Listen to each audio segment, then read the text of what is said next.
On the night of my 18th birthday, my mom canceled my party because my brother threw a tantrum. My name is Nora, I'm 18 years old, and I had spent the whole week telling myself that this was going to be the first day of my real adult life. Instead, I stood in our kitchen, holding a tray of frosted cupcakes, while my mom stared at her phone, tapping out apology texts to my guests. It started that morning when my brother stormed into the house, slamming the door so hard the frames on the wall rattled. He'd had some big road trip planned with his friends, a long drive, loud music, a concert he wouldn't stop bragging about. Something went wrong, the car broke down, the trip fell apart, and he came home furious. He didn't ask how my party planning was going, he didn't even look at the decorations spread across the table. He just pointed toward the backyard where I'd strung up cheap fairy lights and said, "If I can't have fun, then neither can she." He didn't say my name. He didn't have to. My mom went quiet, like someone had hit a switch. By the time I realized what was happening, she had already messaged my friends and family, telling them the party was off, for personal reasons. Nobody asked me. Hours later, the backyard was still set up, the cupcakes were lined up on the counter, and my phone stayed painfully silent. No doorbell, no cars pulling up. Just my dad avoiding eye contact and my mom insisting, "It's better this way, honey, your brother isn't in a good place right now." That was the exact moment something inside me broke. I didn't scream, I didn't throw anything, I didn't even cry in front of them. I went to my room, shut the door, and started packing my things as quietly as I could. If they wanted a life where my brother's mood decided everything, they could have it. I was done begging to be included. And the crazy part? I didn't have to do anything to get revenge. All I had to do was walk away and watch their perfect family image fall apart without me. Before you decide I overreacted, stay with me until the end, because what happened after that night turned one ruined birthday into the kind of karma my brother never saw coming. I was halfway through shoving my old camera into the bottom of my backpack when my mom yelled up the stairs for me to come down. Her voice had that sharp edge that meant this was not a request. I walked into the kitchen and found all three of them waiting like some kind of messed up intervention. My mom, Karen, stood with her arms crossed. My dad, Mike, leaned against the counter pretending to be calm, and my brother sat at the table like a miserable king on a throne, still sulking like the universe owed him a refund. That was the first time anyone actually tried to explain why my birthday had been erased. My mom looked at me like I was the one causing the drama. She started talking about how my brother, Ethan, had just gone through a horrible day, how his road trip to the concert fell apart when the car broke down, how he had to get towed back, how he was exhausted and stressed from working full-time at my dad's coffee shop already. My dad nodded along to every word like she was reading from a script they had rehearsed together. I asked one simple question, "And that is why you canceled my 18th birthday without even telling me?" My mom sighed like I was being overdramatic. She told me she had messaged everyone saying I was sick, that I had a fever and could not host the party, that it was for the best for everyone. "You will have plenty of other birthdays," she said. "Your brother only has this week to bounce back from what happened. You need to think about the family."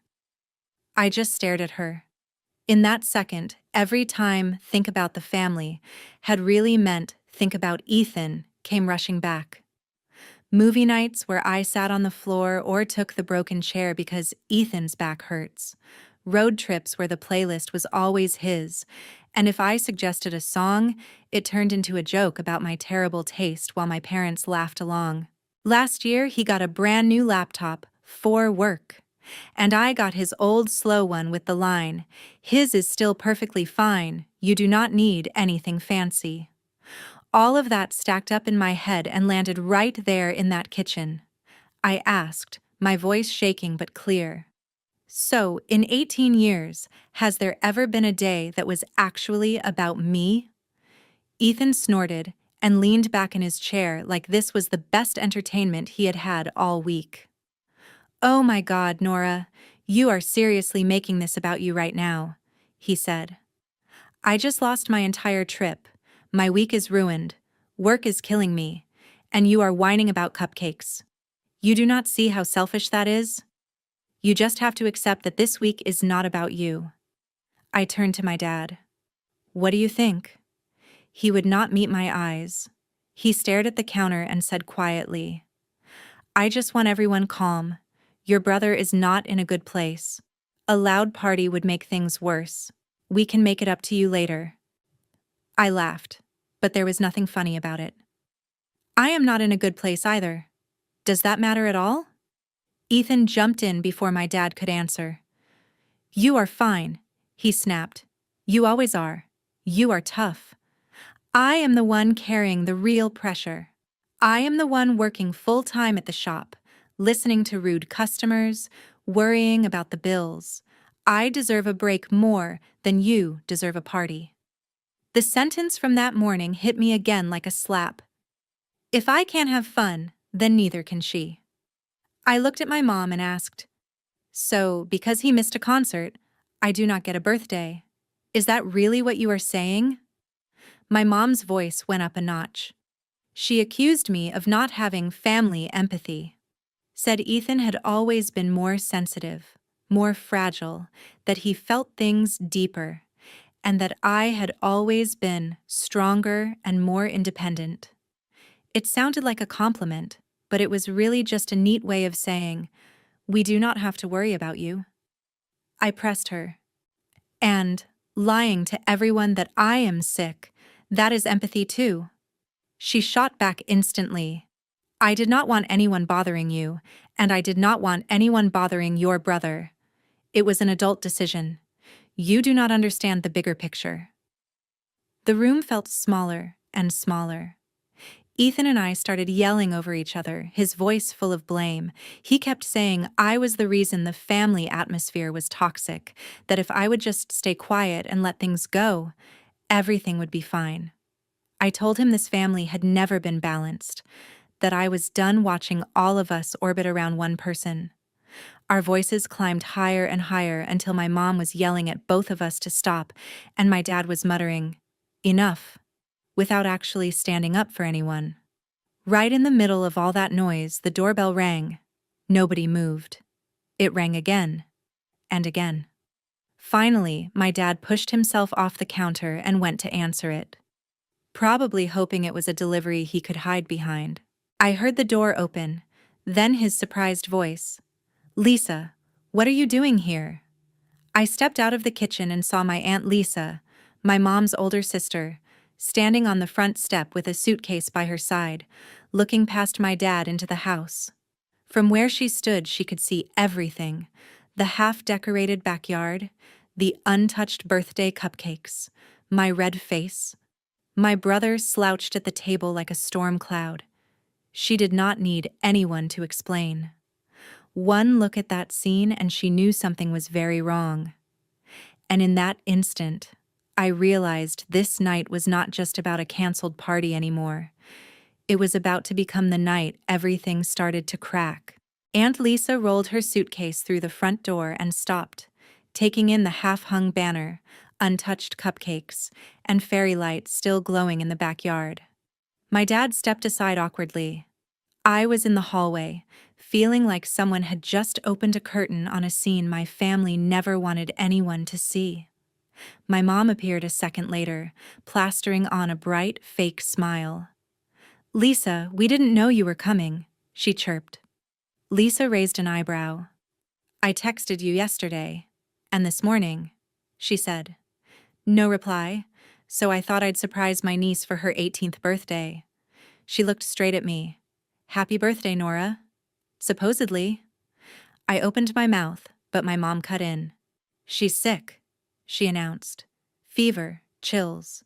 We had to cancel the party. We didn't want to drag you up from Portland for nothing. Lisa's eyes flicked over my jeans and t-shirt, the complete lack of medicine, tissues, or even a blanket. Sick, she repeated. Right. My dad jumped in, rambling about how stressful the week had been, how Ethan's trip fell apart, how everyone was on edge. It sounded like he was shaking excuses out of a box. Lisa lifted a hand. "I didn't ask you," she said and turned fully toward me. "Nora, what actually happened?"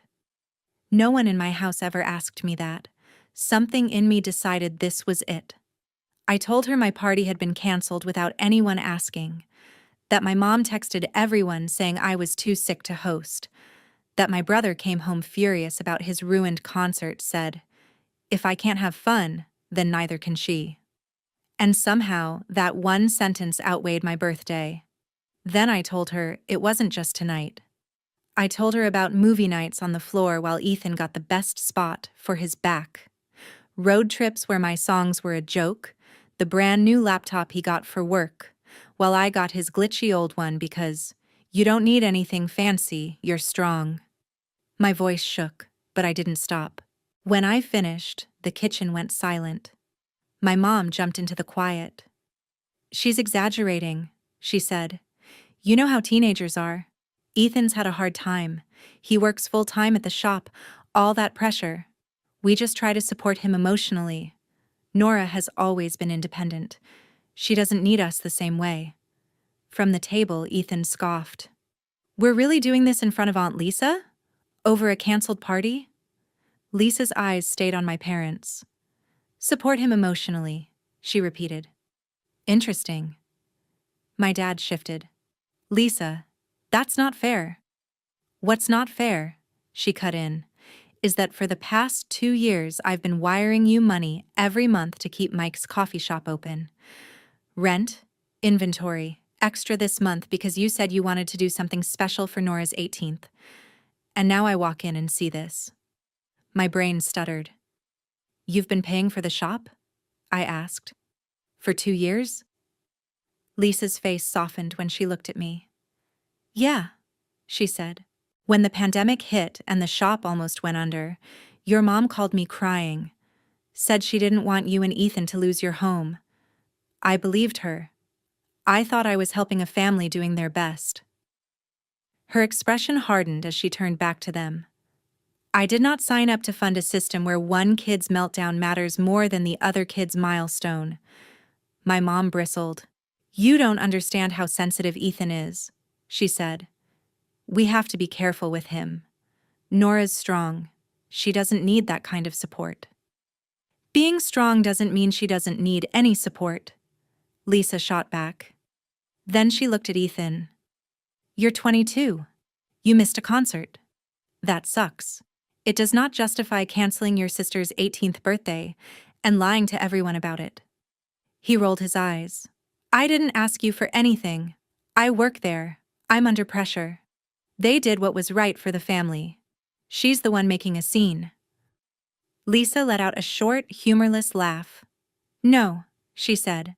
"What's right for the family has meant keep Ethan comfortable, hope Nora stays quiet for a long time. I'm done paying for that." She took a breath. "As of right now, I'm cutting off the money. No more monthly deposits. No more emergency transfers. If you want to keep the shop, you figure it out yourselves. I'm not bankrolling you treating Nora like background noise." My mom grabbed her arm. "You can't just cut us off," she said, panic breaking through. "We have bills, the lease, employees. You can't walk away now." "I'm not walking away from the kids," Lisa said evenly. "I'm walking away from being your financial plan. You're adults. Live with your choices." Then she turned back to me, and her voice softened in a way I wasn't used to. "Nora, I can't erase what they've done, but I can give you a way out. If you want, you can come live with me in Portland. I have a spare room. You can finish school. We'll look at colleges. Find you a part-time job that isn't tied to this drama. You deserve a home where your birthday doesn't get canceled because your brother had a bad week." Behind her, my parents started talking over each other, my mom accusing her of stealing me, my dad begging everyone to calm down, Ethan muttering about betrayal, but it all sounded distant, like it was happening in another room. For the first time in my life, there was a door open, that they didn't control. This night wasn't just about a ruined party anymore. It had turned into a real choice: stay in a house that revolved around my brother's mood, or walk away and finally see what happened to their perfect family when I stopped holding it together by staying silent. I didn't make a list. I didn't sleep on it. I didn't wait for some perfect timing. If I had, I knew I'd start shrinking everything down the way my parents always did until they canceled my 18th birthday because my brother was upset. Sounded like a silly overreaction. So when Aunt Lisa said I deserved a home where that didn't happen, the words came out before I could second guess them. Okay, I want to go. The whole room stalled. My mom's face twisted like she couldn't decide if she was hurt or furious. You are not going anywhere, she snapped. You're emotional. You are not thinking clearly. We'll throw you a party next weekend. We'll make it up to you. You are not tearing this family apart over one bad decision.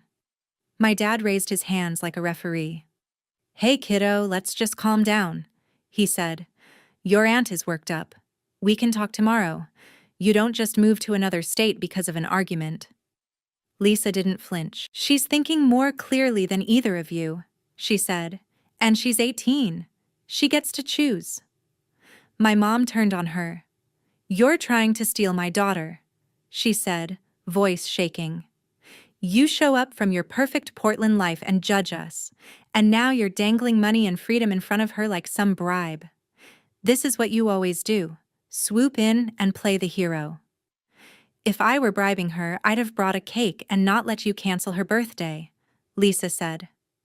Then she looked at me. Grab what you need. Clothes, school stuff, anything important. We can figure the rest out later.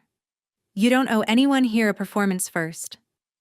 Upstairs, my room felt smaller than it had that morning. The outfit I'd planned for my party was still laid out on the bed. The balloons sagged in the corner. The string lights glowed around the mirror like they belonged to someone else's life. I stuffed jeans, hoodies, a few shirts, my notebooks, the old camera, a couple of books into a backpack and duffel bag. Every time I tossed something in, it felt like I was saying, "This is mine. This comes with me. You don't get to decide." Downstairs, the argument kept rolling. My mom accusing Lisa of turning me against my family, my dad asking her to give them more time, Ethan muttering about drama and betrayal. Not one of them yelled up the stairs to ask what I actually wanted. When I came down with my bags, my mom's eyes were wet, but I couldn't tell if she was crying for me or for the safety net collapsing under her. If you walk out that door with her, she said, don't expect us to be waiting when you decide to come back. We're not going to chase you while you run off to play the victim. A few months earlier, that would have gutted me. Now it just sounded like another rule I was done following. Okay, I said. Then don't expect me to keep pretending this is normal. My dad didn't hug me. He just stood there, empty-handed. Ethan stared at his phone and muttered, "Unbelievable," like I'd stolen his spotlight instead of my own future. Lisa pressed her hand lightly against my back and guided me out. The door closing behind us sounded a lot like a line being drawn. The drive to Portland felt unreal. Seattle blurred past, then the freeway, then long stretches of road and trees. At first I questioned everything. Was I overreacting? Was there some way I could have stayed and made it work? Lisa let the silence breathe. Eventually she said, "You know this isn't your fault, right?" Like it was a fact, not an argument. No one in my house had ever said that without following it with a but. She didn't. She just let it sit there.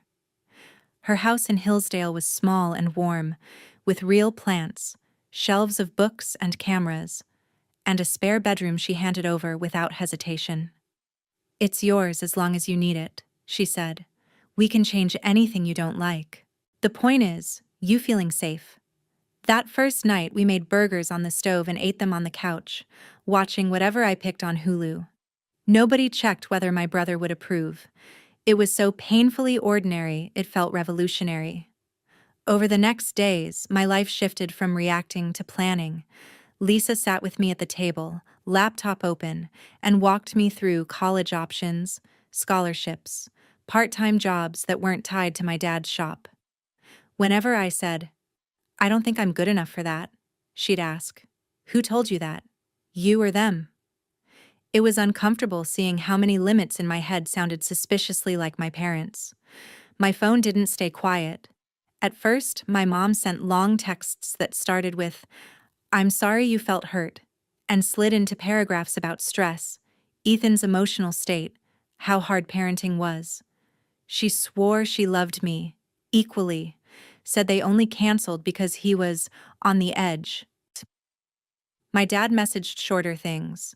"Hope you're settling in. We miss you," never once mentioning the lie about me being sick. For a while, I replied politely. Then the tone shifted. My mom started bringing up the shop, how Lisa cutting them off was devastating, how fragile things were. She hinted that if I just talked to Lisa, explained that they'd been overwhelmed, maybe she would reconsider. "She listens to you," my mom wrote. "You're reasonable."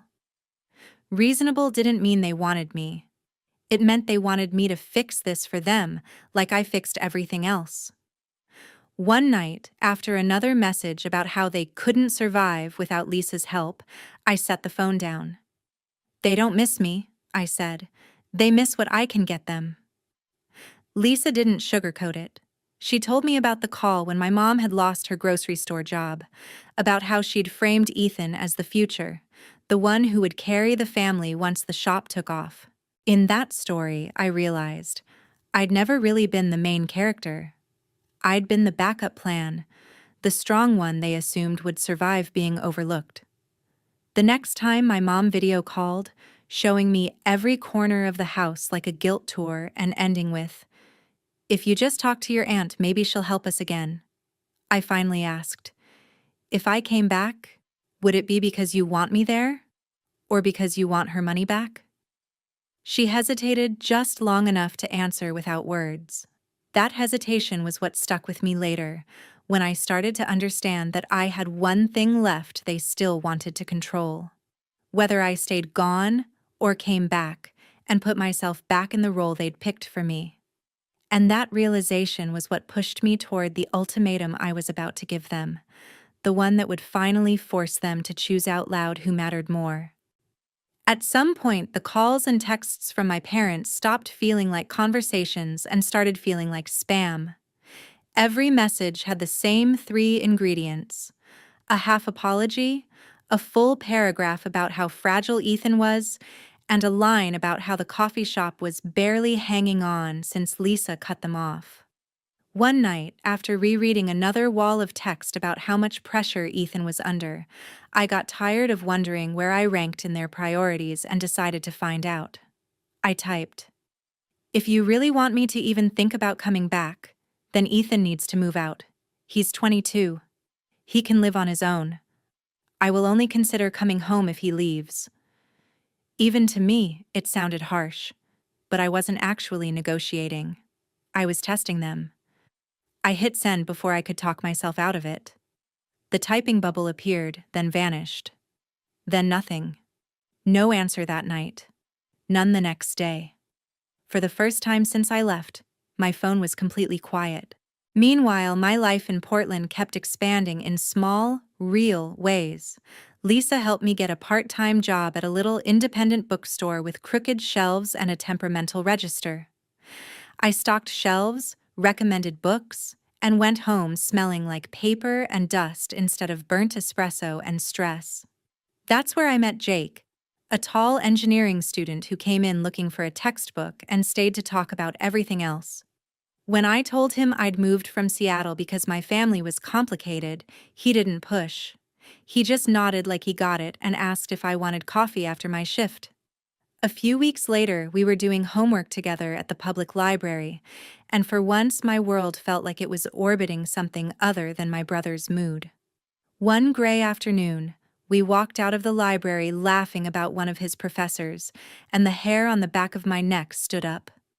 I looked across the street and saw a dark car parked near the corner. Leaning against it, hood up, hands in his pockets, staring straight at me, was Ethan. For a second, my brain refused to accept it. Ethan belonged in Seattle, in our kitchen, behind my dad's counter, not on a random Portland sidewalk. But then he pushed off the car and stepped into the crosswalk, ignoring the light and the honking cars. "Nora," he called. Jake's hand tightened on his backpack strap. "You know him?" he asked quietly. "Yeah," I said. "That's my brother." Ethan stopped a few feet away, gave Jake a quick, dismissive glance, then focused on me. Up close, he looked rougher, exhausted and wired at the same time. "We need to talk," he said. "Alone." My stomach dropped.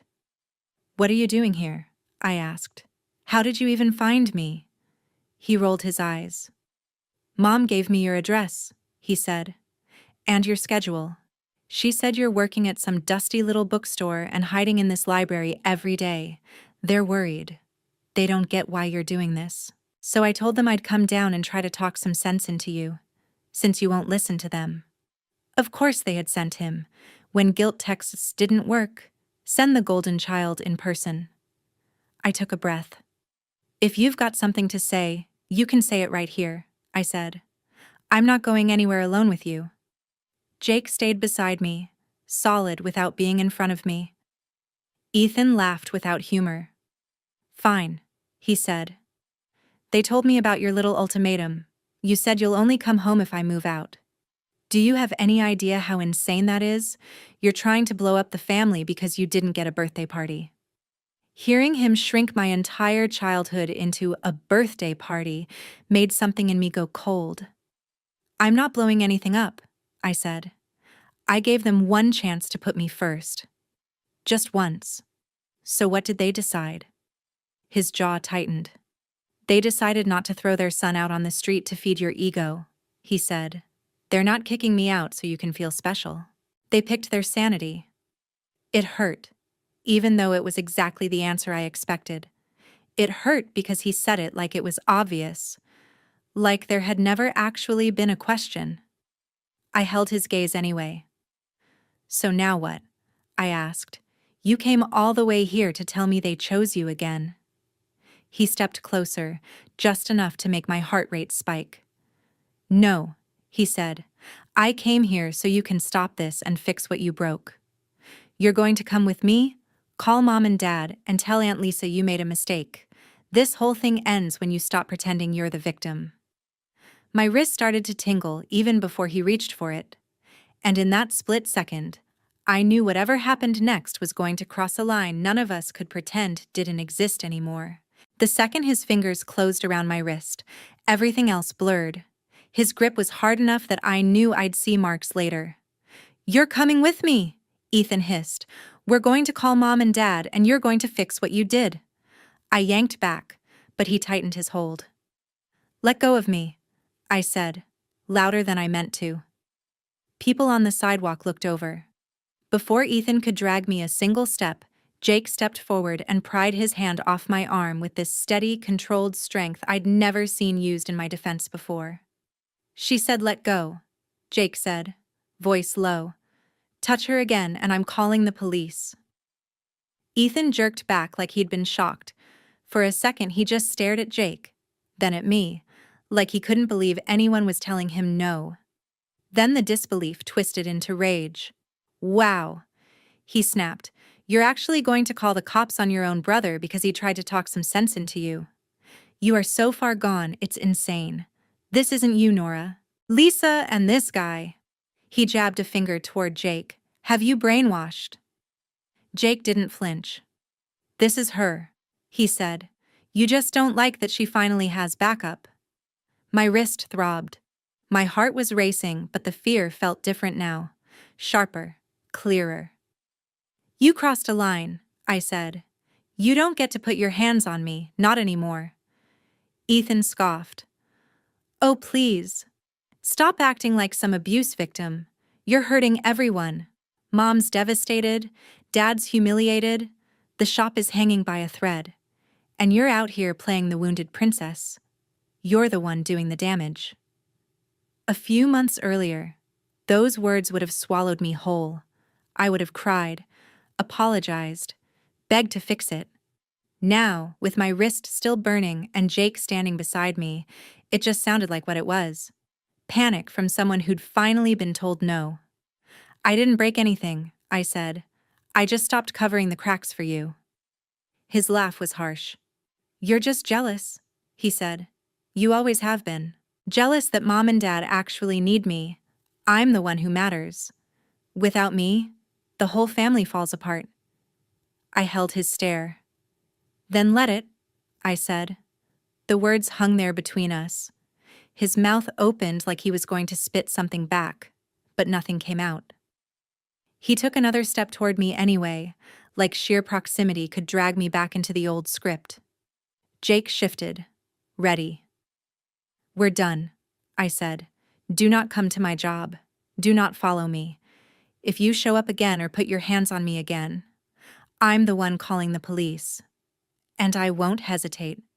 I turned and started walking toward the bus stop with Jake. Ethan shouted after us about how ungrateful I was, how I was choosing some random guy over my own blood, how I'd regret this. But his voice got smaller with every step. For once, I didn't look back to see how hurt he looked. That night, I showed Aunt Lisa the faint red marks on my wrist. She went very still, the way people do right before they explode. He grabbed you, she said. Here in Portland. I nodded. Jake was there, I added quickly. He stepped in. Nothing else happened. That did not make her relax. We should file a report, she said.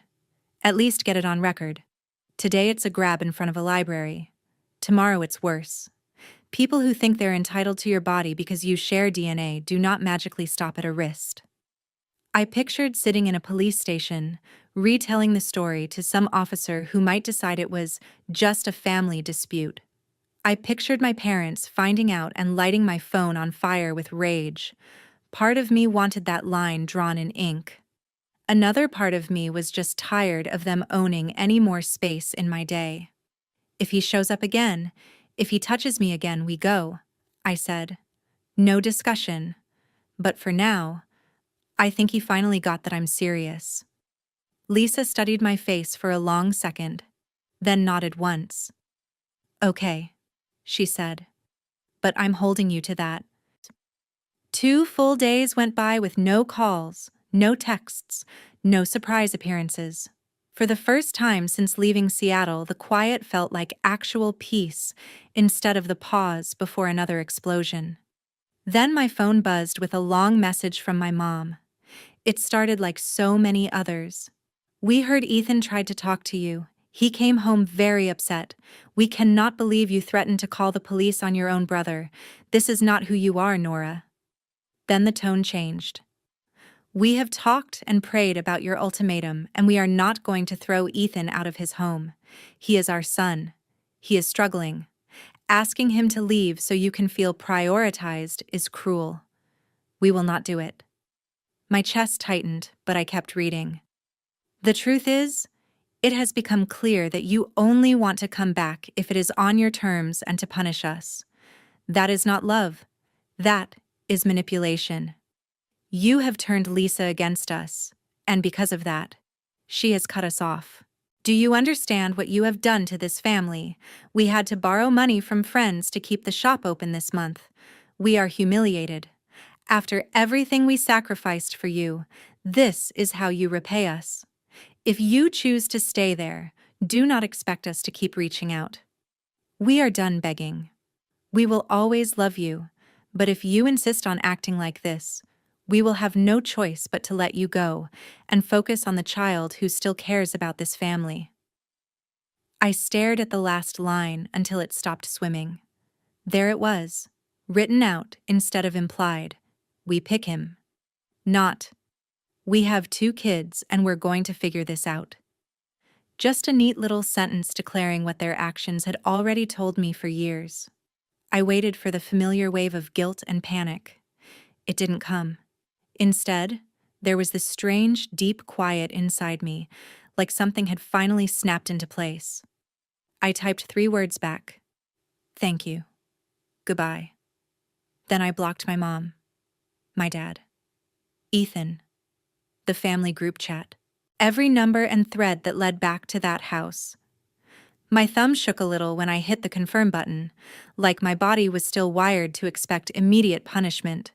But nothing happened. No new notification, no explosion, just silence. And underneath that silence, something I hadn't felt in a long time. The sense that whatever fell apart in Seattle from here on out, it wouldn't be my job to hold it together. Blocking them didn't magically erase Seattle from my mind. For a while, I still woke up expecting some new, unknown number to pop up with another guilt trip. It never did. The silence stayed, and life in Portland filled in around it. I kept working at the bookstore, learning the regulars and the way the old register stuck if you hit total too hard. Jake and I fell into an easy rhythm of coffee, study sessions, and long walks through Forest Park, where the trees made my old life feel very far away. Then one afternoon, in the middle of drafting a scholarship essay, my phone buzzed with a notification from a cousin I hadn't talked to in forever. She'd tagged me in a post. It was a photo of my dad's coffee shop. Only it didn't look like his anymore. The sign with his logo was gone, replaced by a different name, and a big sheet of paper in the window read, "Under New Management." The caption underneath said, "Crazy how fast things change," with a sad emoji. My heart did that weird jump where dread and relief collide. The comments told the rest of the story. People asking when it closed, someone saying it had been struggling for months, another mentioning that most of the staff had been let go, and the vibe had gotten tense and weird before the sale. I didn't need a spreadsheet to figure it out. Without Lisa's money and with borrowed favors running out, the shop that was supposed to be Ethan's big future had been sold off to pay bills. A few weeks later, I overheard Lisa on the phone with another relative. I only caught half the conversation, but it painted a clear enough picture. My parents were trying to spin it like a business decision, but everyone knew it was desperation. They were cutting expenses, selling off nicer things, living on pride and fumes. The family group chat where they used to post pictures of Ethan grinding at the shop had gone mostly silent. Some relatives quietly took their side, complaining about dramatic kids. But a lot of people started backing away once they heard Lisa had cut them off because of how they'd treated me. The perfect family image they'd curated for years had finally cracked wide enough for other people to see. As for Ethan, he did what he always did at first. He performed. I'm not proud of it, but I checked his public social media on a friend's phone. There he was posting vague quotes about fake people and snakes in the family, complaining about how loyalty meant nothing. There was a picture of an empty apartment with the caption, "New chapter, no dead weight," clearly aimed at me and maybe our parents, too. The comments were full of people hyping him up, but after a while the posts slowed down. Through a cousin, I heard why. With the shop gone, his built-in job vanished. He landed a barista gig at another cafe, but his attitude didn't magically adjust. He snapped at customers, argued with the manager, showed up late. Eventually, they fired him. Without steady paychecks, the credit card debt he'd piled up during his stressed provider phase started catching up. He ended up sharing a cramped apartment with roommates he barely knew, borrowing money, complaining to anyone who'd listen that life was unfair, and nobody appreciated how hard he worked. The guy who'd once told me, "I'm the one carrying the pressure, I'm the one who matters," was suddenly struggling to carry his own half of the rent. I'd like to say I felt nothing hearing all this, but that wouldn't be true. Part of me felt a sharp, ugly satisfaction watching karma do what I never had the power to do directly. Another part of me felt a kind of tired sadness, not for the version of him who grabbed my wrist and tried to drag me back, but for the version that might have existed if our parents hadn't turned him into the center of the universe and me into the built-in sacrifice. Meanwhile, my life kept moving in a different direction. I got my acceptance to Portland State with a scholarship. Lisa and I celebrated with takeout and cheap sparkling cider, clinking glasses at her dining table while she told me how proud she was. Not just of the acceptance, but of the fact that I'd done the work to get there while untangling myself from a family that kept rewriting my story. Jake and I went to tiny music festivals and street fairs. Nobody knew my last name. Nobody cared who my brother was. On my 19th birthday, Lisa and a few friends from the bookstore put up dollar store decorations in the backyard and surprised me with slightly lopsided cupcakes. There were no lies about me being sick, no last-minute cancellations, no one storming in with a bad mood that suddenly outranked my joy. When it was time to blow out the candles, it hit me. I wasn't bracing for someone to ruin it. It was quiet, simple, and actually mine. Sometimes, late at night, I still replay that original evening and wonder what would have happened if my parents had chosen differently. If they'd told Ethan, "We're sorry your trip fell apart, but tonight is about your sister." If they'd apologized without defensiveness, without turning it into my fault, without asking me to be understanding one more time. Would I have stayed? Would we have had a chance to fix things before they broke completely? I don't know. What I do know is this. Love that only exists when you're quiet is not love. A family that only works as long as one person absorbs all the hurt is not healthy. When parents label one child sensitive and the other strong, what they're often really saying is, here's the one we'll protect, and here's the one we'll expect to survive anything. For a long time, I believed choosing myself meant I was selfish, that walking away made me the villain. But watching from a distance as their setup collapsed without me constantly smoothing things over, I finally understood. I didn't break our family. I just stopped hiding the fractures they'd built into it. The moral isn't cut your family off as soon as they mess up. It's this. Pay attention to what they do when you say, "This hurt me." Do they listen, take responsibility, and change? Or do they double down, blame you, and expect you to keep bleeding so they don't have to be uncomfortable when someone shows you that your pain is optional but their comfort is non-negotiable? Believe them. You're allowed to step away. You're allowed to build a life where you're not the scapegoat or the background character. So if you were standing in that kitchen on your 18th birthday, decorations up, guests invited, and your party got canceled because someone else had a bad day, what would you do? Would you stay and keep trying to earn your place? Or would you walk out and trust that your worth isn't something your family gets to vote on? I've made my choice. I'm curious. What do you think yours would be?